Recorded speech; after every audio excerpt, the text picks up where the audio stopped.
Lucas capítulo 23.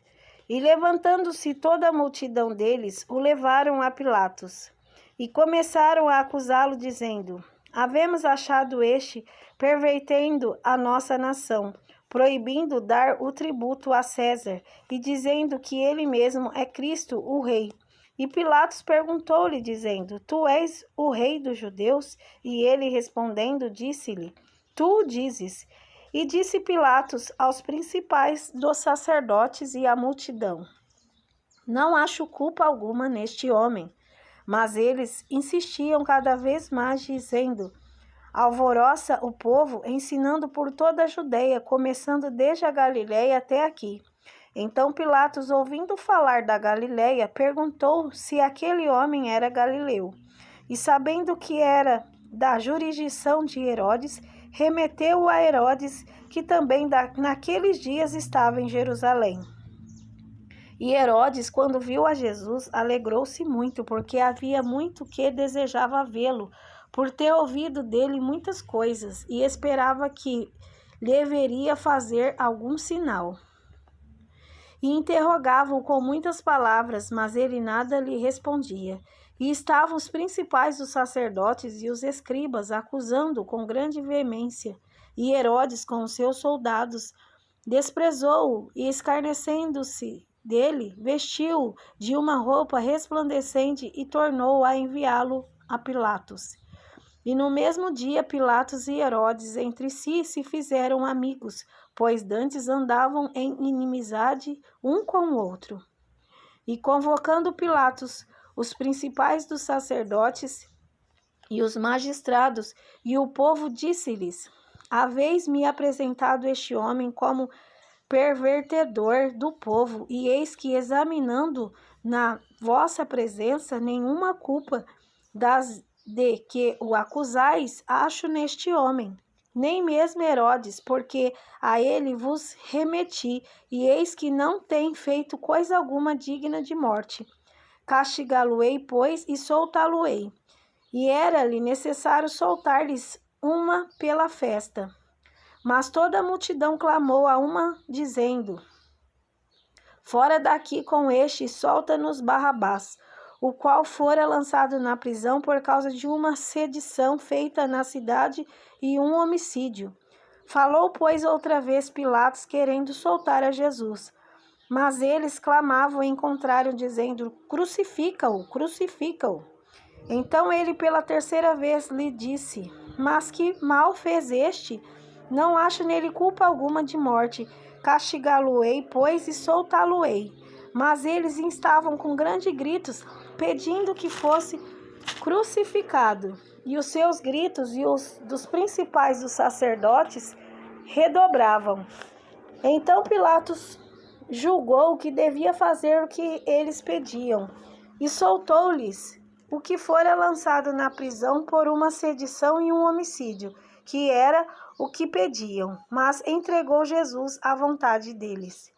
E quando o iam levando, tomaram certo Simão Cirineu, que vinha do campo, e puseram-lhe a cruz às costas, para que as levasse após Jesus.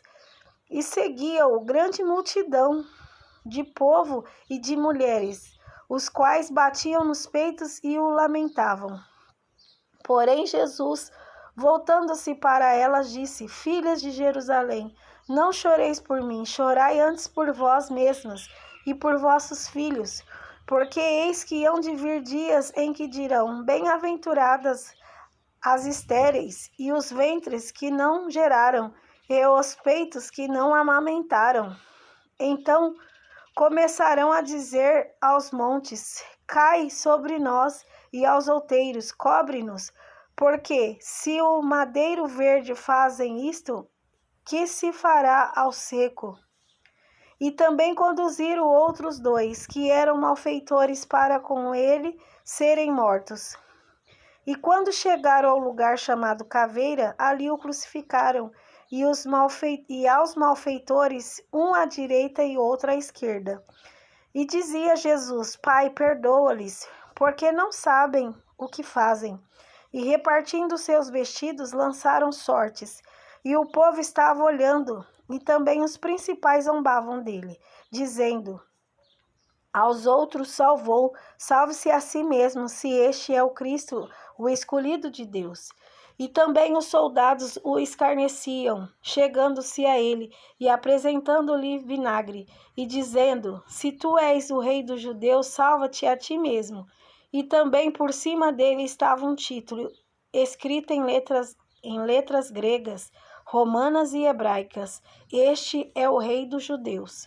E um dos malfeitores que estavam pendurados blasfemava dele, dizendo: se tu és o Cristo, salva-te a ti mesmo e a nós. Respondendo, porém, o outro, repreendia-o, dizendo: tu nem ainda temes a Deus, estando na mesma condenação? E nós, na verdade, com justiça, porque recebemos o que os nossos feitos mereciam, mas este nenhum mal fez. E disse a Jesus: Senhor, lembra-te de mim quando entrares no teu reino. E disse-lhe Jesus: em verdade te digo que hoje estarás comigo no paraíso. E era já quase a hora sexta, e houve trevas em toda a terra até a hora nona. Escurecendo-se o sol, e rasgou-se ao meio o véu do templo. E clamando Jesus com grande voz, disse: Pai, nas tuas mãos entrego o meu espírito. E havendo dito isto, expirou. E o centurião, vendo o que tinha acontecido, deu glória a Deus, dizendo: na verdade, este homem era justo.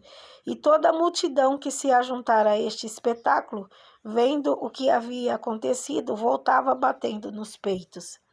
E todos os seus conhecidos e as mulheres que juntamente o haviam seguido desde a Galiléia estavam de longe vendo estas coisas.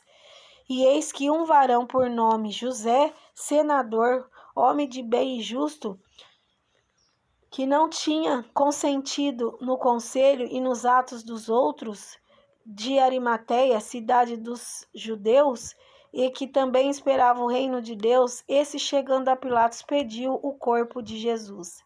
E, havendo tirado, envolveu num lençol e pô-lo num sepulcro escavado numa penha, onde ninguém ainda havia sido posto.